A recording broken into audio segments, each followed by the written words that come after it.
It's no surprise that I'm a big fan of the Donkey Kong Country series. In my eyes, these are some of the best designed 2D platformers in history. I've already expressed my love of Tropical Freeze, and I truly appreciate all of you who've joined me from that video and any others of mine. As I love every game in this series, however, I figured why not backtrack through it and now talk about the predecessor to Tropical Freeze, Donkey Kong Country Returns. This game got its title due to being a return to the series after it fell off for a decade or two between the SNES and Wii eras, and quite a return it was. The initial three titles were well known for pushing the limits of their hardware and providing gorgeous and revolutionary environments. While Nintendo's new console at the time was far from graphically advanced, Returns still did all it could to push the Wii's boundaries, and that shows in each and every one of the game's 64 lively levels. While I won't be covering them all today, join me as I discuss my top 10 favorite levels in Donkey Kong Country Returns. Well, let's start bold with a level that I hated as a kid and have grown to appreciate over time.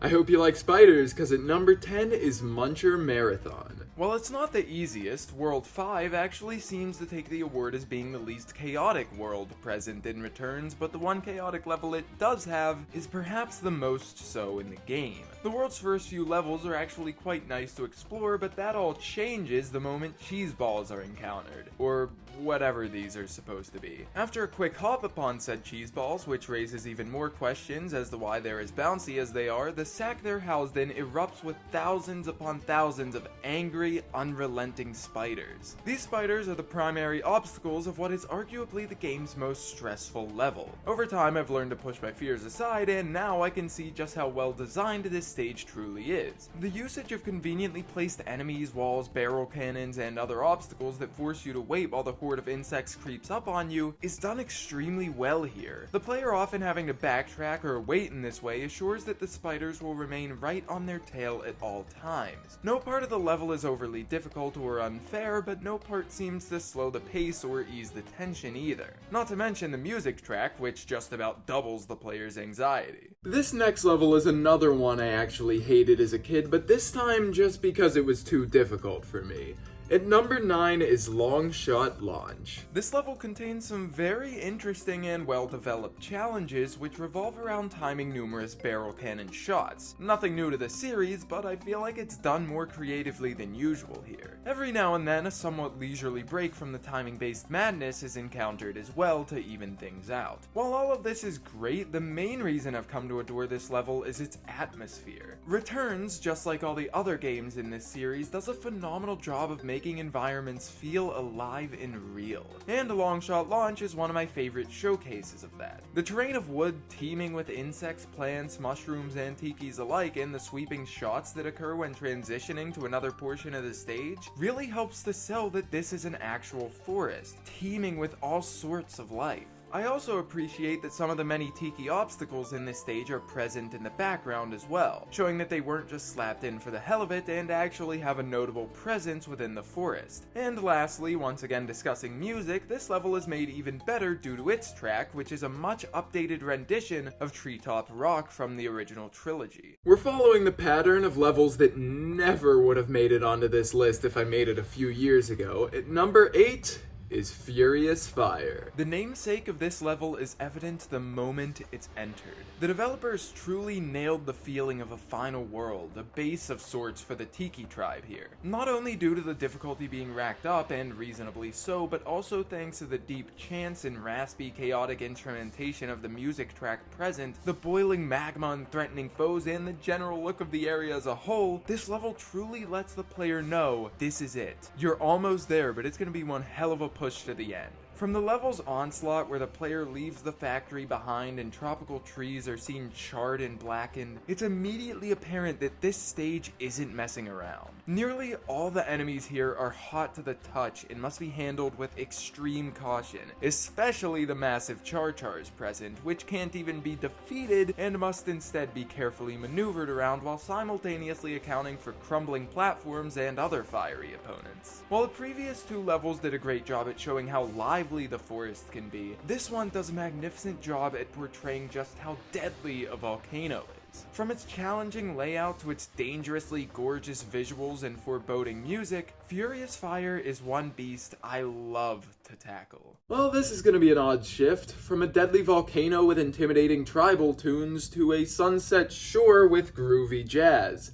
And number 7 is, well, Sunset Shore. This one's got decent level design, I guess. Now, don't get me wrong, there's nothing wrong with it. The stage is a blast to traverse from start to finish, but I think it's pretty clear already why I love this one so much. That gorgeous sunset and the silhouette art style that comes paired with it. Just as I mentioned when discussing Busted Bayou in my Tropical Freeze video, this art style is a change of pace and an absolutely stunning one from what we're used to. While Foggy Fumes contains an arguably more interesting layout and a few neat little references to some classic games, I particularly like the warm colors apparent in Sunset Shore. And though Smoky Peak has both a more interesting layout and warm colors, well, 1, I never really cared for Rambi in any game of the series, and 2, it doesn't do much with its unique style other than look cool, while this stage does. Sunset Shore contains numerous collectibles which actually involve manipulating the environment's eye-catching background, in ways such as centering the sun within a particular crevice shaped like a sun, and aligning a few seamlessly indistinguishable rocks in the background to form a giant banana. It's this clever usage of the background that makes me choose this stage over the other 2 similar to it. I plan to talk about how jazzy the music track is as well, with its thick upright bass, clean piano, smooth sax, and downright sexy flute parts, but you probably heard them all at this point, so let's move on. You may have noticed that with every level thus far I've mentioned the music, which is no surprise given how much I love this game's soundtrack, and it's safe to say that trend won't be going anywhere with number 6,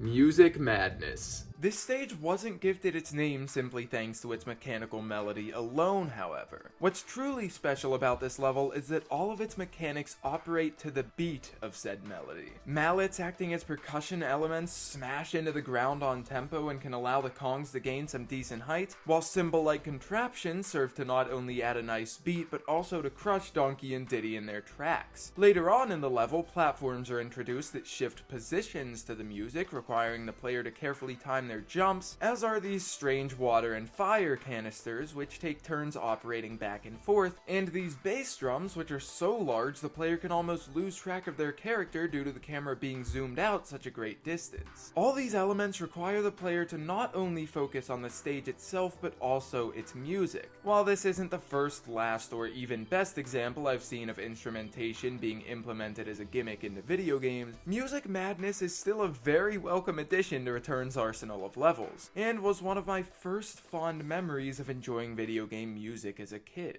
I almost forgot this was a Donkey Kong Country game we're talking about. Who would I be if I didn't include a minecart level? Sitting comfortably at number 5 is Prehistoric Path. This game actually contains quite a bit of minecart levels. Most, though not every world has one, but no worries. World 4 makes up for it for literally just being a minecart paradise with level after level containing the damn things. But the one I'm here to talk about is actually present in World 6, The Cliff. While every minecart level in the game contains some sort of defining gimmick or feature, Prehistoric Path managed to stand out to me more than the rest. I found this level to be extremely chaotic when compared to others, and in a very enjoyable way. From the course's very onset, the Kongs are met with platforms that shift, sink, and even collapse into the thick tar they're suspended over. Many of these platforms also contain low-hanging spiked roofs, which force the player to switch rather quickly between jumping high and ducking low. After outpacing the collapse of more nerve-wracking platforms, there's a brief section involving the Kongs flying freely over a pit of tar with nothing holding them up other than a few enemies they must hop across. And then comes my favorite part of the stage.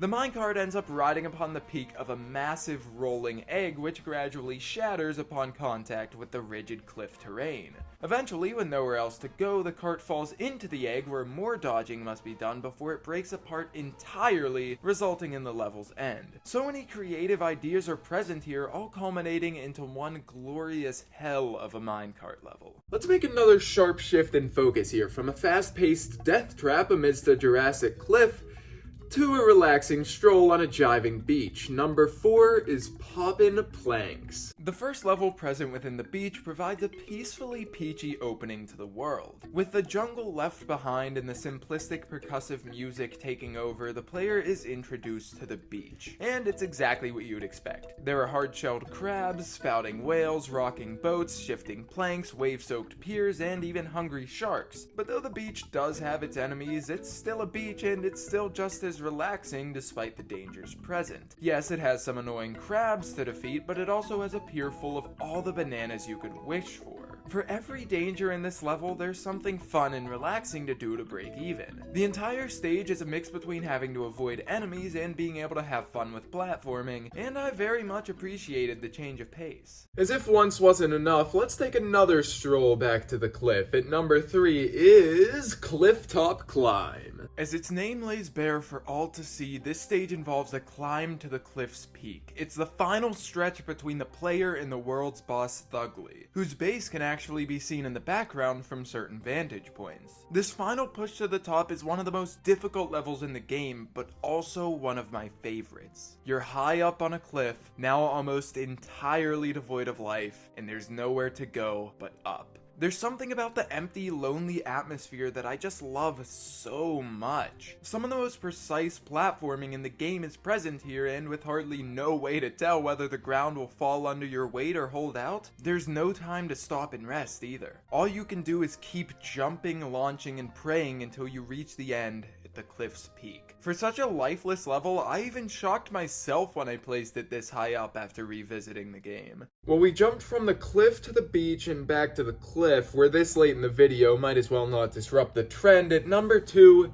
is Tidal Terror. This level takes the fear and suspense of Muncher Marathon and adds the subtle loneliness of Clifftop Climb. Tidal Terror is both frighteningly invigorating and eerily sobering. Far from the cheery, brightly colored beach from before, this stage is dark and gloomy. The shore is no longer bustling with all varieties of life and cluttered with ships and planks, but instead, it's desolate, containing only a few crabs, disheveled sea wreckage, and some sharks here and there. The level can easily be summed up with its official French title, Infinite Tsunami. Gargantuan waves come crashing down every few seconds, leaving minimal room for error, wiping out crabs, collectibles, and even entire stone walls. These waves force the player to keep an eye on the background while simultaneously watching to make sure that no enemies invade their cover. It's also critical to play it safe here, as it's all too easy to overestimate how far you can go before the tide comes rushing in. There are brief moments of rest behind rocks, some that are sturdier than others, and some that emerge and retreat on a timer, but the player is still constantly reminded of the danger lurking just over their head. There's a cove around halfway through the level which, while housing some sharks, is certainly safer than the outside, but it's not long enough. Just as the player begins to forget about the threat waiting outside, they're forced to confront it again. Even at the level's conclusion, which takes place behind the mangled wreckage of a large boat, the water can still flood through open windows and kill the Kongs instantly. Despite this huge structure shielding them, the player is never truly safe in this level, and that's a feeling I absolutely adore. Honestly, the frequent changes in tone are just starting to amuse me at this point, and they're not stopping.